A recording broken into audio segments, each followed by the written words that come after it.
the United States is no longer the guarantor of European security. Even worse, America now appears to be siding with Russia in negotiations over Ukraine, effectively rewarding Moscow for its invasion. This approach doesn't just legitimize Russia's territorial gains, it allows Russian forces to pause, rearm, and restart the war in just a few years. But it gets worse. The United States is now threatening military force against Greenland and Panama, further alienating its longtime allies. As America drifts further from Europe, Russia sees the perfect opportunity, one it has waited decades for, the chance to finally achieve its 70-year goal and the chief ambition of the Soviet Union, the destruction of NATO. Is it too late for Europe to defend itself? First, let's lay out the threats Europe is currently facing. In its own backyard is the Russian threat, currently contained to fighting inside of Ukraine. It's often been said that the war Europe has always feared is actually being fought by Ukrainians, and it's absolutely true. At the moment, Russian efforts are completely dominated by their fighting in Ukraine and in Ukrainian-held Russian territory. That won't be the case for much longer. Ukraine has managed to hold off the vast Russian army thanks to the unbreakable fighting spirit of its people and a steady influx of superior Western arms and equipment. These advanced weapons have inflicted a disproportionately high toll on Russian forces, weakening their offensive capabilities. Exact manpower figures remain intentionally undisclosed to deny Russia valuable intelligence, but estimates suggest that Ukraine currently has around 2.2 million military personnel serving in some capacity, whether as full-time active-duty troops at the front or in rotating reservist roles. This doesn't bode well for Europe, who only has around 1.5 million total active-duty military personnel, and that number is ever shrinking due to military service being seen as unpopular by new generations who have better economic opportunities in the private sector. A Russian victory in Ukraine would not only free up the entire Russian army, but it would immediately make millions of Ukrainians available to Russia as military conscripts.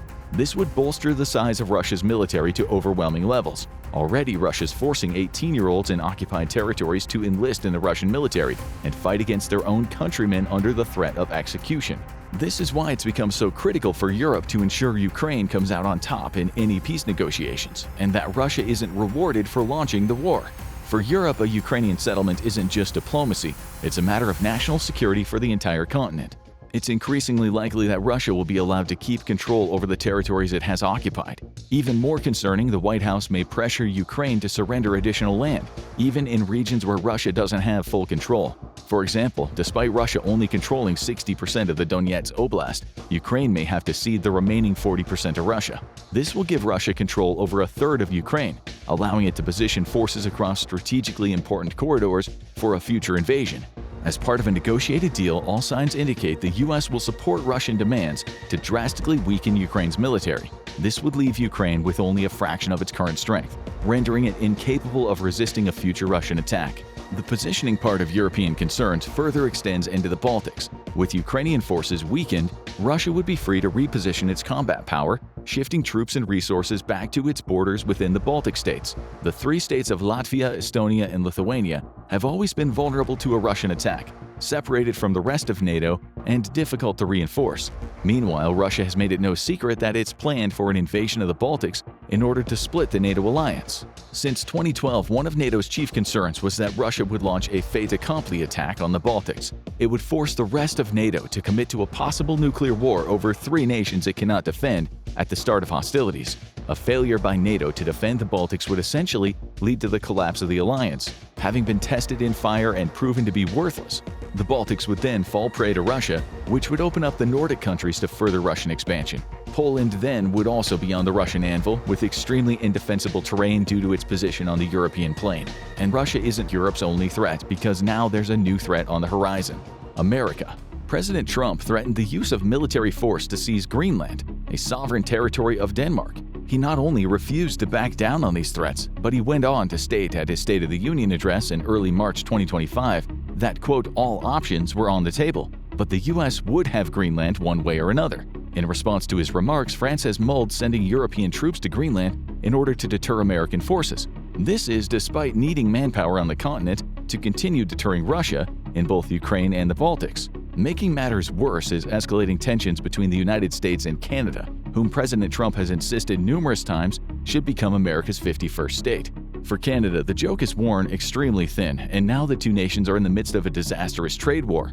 For Europeans wary of an America looking to expand its territory by force, there's a real concern that U.S. forces will be ordered to move on Canada. a NATO ally and a partner to Europe. Again, talk of a European deterrence force in Canada has been floated by some European leaders. At the moment, Europe is caught between a rock and a hard place. On the one side is Russia, its decades-long rival. On the other is its former strongest ally and supporter, the United States. As the question of European security becomes the most important political issue on the continent, many are wondering if it's even realistic for Europe to defend itself or if it's too late. In response to increased security concerns, the European Commission has proposed a massive $150 billion defense fund, around $162 billion. European Commission President Ursula von der Leyen declared that Europe has officially entered an era of rearmament. It's a shift reminiscent of the pre-World War II age of imperialism, when the developed world was regularly consumed by conflict. One of the greatest achievements of NATO and the post-World War II US-led rules-based global order was ending the cycle of perpetual great power wars. But now the US itself has dismantled this era of peace. Europe's now scrambling to defend itself, not only against its current adversaries, but also against the growing possibility that a former ally could become an enemy. The 5-point plan is named Rearm Europe. And while currently earmarked at $162 billion in spending, up to $841 billion in total could be raised if need be. This is Europe's superpower, its vast wealth. Europe beats Russia in terms of GDP, but Europe's big weakness is that though it has a lot of cash, it doesn't have a lot of places to spend that cash. At the end of the Cold War, Europe's defense industry stagnated. Unlike the United States, who consolidated 51 major contractors into 5, Europe allowed its defense industry to become fragmented. Concerns over national sovereignty and the economic value to nations of defense contractors led to a disjointed European industry that still struggles to cooperate on major weapons programs. To this day, Europe continues to face these challenges with the production of military equipment across the entire EU, and this has resulted in a huge dependency on US defense contractors. Historically, these contractors could be relied upon as allies, but increasingly Europe seeks to diverge from the United States in order to maintain the integrity of its warfighting capabilities. What Europe fears most is relying on the US for upgrades to the F-35, only to have those and even spare parts abruptly canceled. For the US, this means the loss of access to a defense sector worth hundreds of billions of dollars. Despite a massive boost in defense spending and emergency grants from the European Commission, Europe's biggest problem is its inability to consolidate its industrial base. Member states have raised concerns over autonomy, fearing that the integration of defense sectors would reduce national sovereignty over defense companies. Further, many nations like Germany and France are reluctant to give up their industrial advantages in favor of solutions that would see the industry spread around to other member states in order to ease logistics. This has actively prevented the establishment of economies of scale, which would reduce the cost of military equipment for all member states. Furthermore, the lack of integration and expansion within the European defense industry has severely limited its capabilities. With most nations keeping their military production separate, only a handful of European defense companies are large enough to invest in cutting-edge next-generation research and development programs.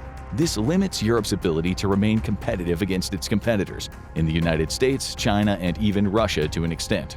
Between mid-2022 and mid-2023, Europe relied on the United States for most of its military purchases, with 63% of defense spending going to American companies. 15% went to foreign companies in Israel and South Korea, and the rest was spent inside of Europe. Europe's second biggest problem is that European elites often have closer relationships with US leaders than with each other. This facilitates US arms deals, and the US government itself makes it easy to do business with US manufacturers.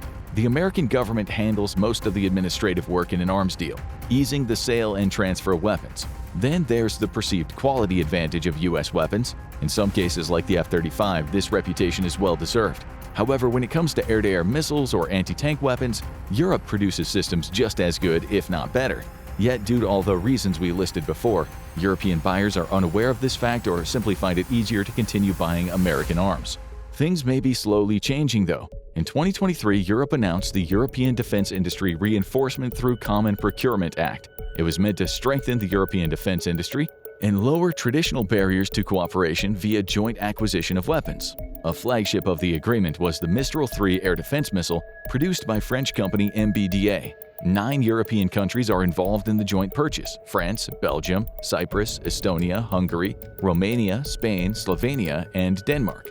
The goal is to expand this model to other weapon systems, investing in European defense and lowering barriers to expanding defense manufacturing capability across the continent. As it stands, though, a key weakness for European defense is there are simply not enough factories for all the money waiting to be spent. This is a global phenomenon. American and South Korean defense contractors are being caught by surprise by the voracious appetite for ammunition, missiles, and armored vehicles that a modern war raging in Ukraine demanded.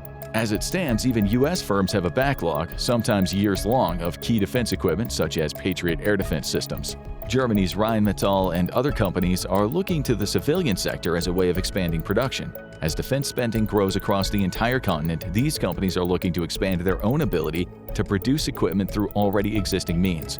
During World War II, the United States rapidly converted its automobile factories into production lines for tanks, airplanes, and other military equipment. Today, Europe is looking to replicate that success story. At the moment, Europe's car industry is experiencing a slowdown due to less demand for traditional vehicles and a shift to electronic vehicles. This has prompted layoffs all across the continent, with the shuttering of many automotive plants. However, Rheinmetall has announced that it's repurposing 2 factories making car parts to produce defense equipment. Meanwhile, Hensoldt, manufacturer of the TRML-4D radar system, is looking to bring on 200 former auto workers. This is expected to double the company's production of radars up to as many as 30 a year.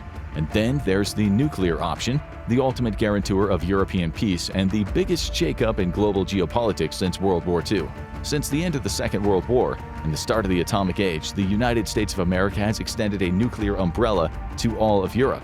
This security agreement ensured that the United States would treat a nuclear attack on any European nation under its umbrella as if it were a nuclear attack on the U.S. itself. It was not only an incredible display of American friendship and support for Europe, but it also meant to prevent European powers from needing to develop their own nuclear weapons. It prevented proliferation of weapons of mass destruction, a win for humanity at large. Yet increasingly, Europe is no longer capable of relying on American promises of security. Iran's supreme leader himself said it best in a message posted to his official X account. Ukraine shows that American promises are worthless. The world has taken note, especially Europe, which is now discussing the possibility of expanding nuclear proliferation for the first time. Some have floated the idea of European nations providing Ukraine with nuclear weapons so it can ensure its own security, much in the way Israel was given nuclear weapons by the United States. For the rest of Europe, though, France is currently in talks over expanding the role of its own nuclear arsenal in protecting European countries. Emmanuel Macron is currently in talks and is signaling an openness to creating a French nuclear umbrella to replace the American one. However, some nations are growing increasingly wary of international agreements, even intra-European ones, as America's failed promises in Ukraine and its new hostility toward Europe cast doubt on the reliability of alliances. This is the true legacy of the new United States, the erosion of the rules-based world order and a deepening distrust in the international agreements. Some in Germany and other European nations have considered the development of their own nuclear arsenals, with the U.S. abandoning Ukraine and uncertainty surrounding France or any other European nuclear guarantor. Many fear that any security commitment can be broken when it's no longer convenient. Europe has the financial resources to deter future Russian or even American aggression, but it lacks the industrial capacity to produce the military equipment needed to defend itself effectively. This leaves the entire continent in a fragile position, especially if Russia is rewarded for its actions in Ukraine, emerging emboldened and militarily stronger for a future conflict. At the same time, the United States is shifting from Europe's closest ally to a potential threat, forcing European nations to reassess their security strategy in an increasingly unstable world. The post-World War II rules-based world order that has seen the longest stretch of peace between major powers in all human history is officially over. We are now in the age of rearmament. Is Europe moving fast enough to build a military force capable of defending itself, or is it already too late? Should European nations develop their own nuclear deterrent, or will alliances like NATO still hold? Leave your thoughts in the comments below. Now go check out America's military plan to destroy cartel terrorists, or click this other video instead.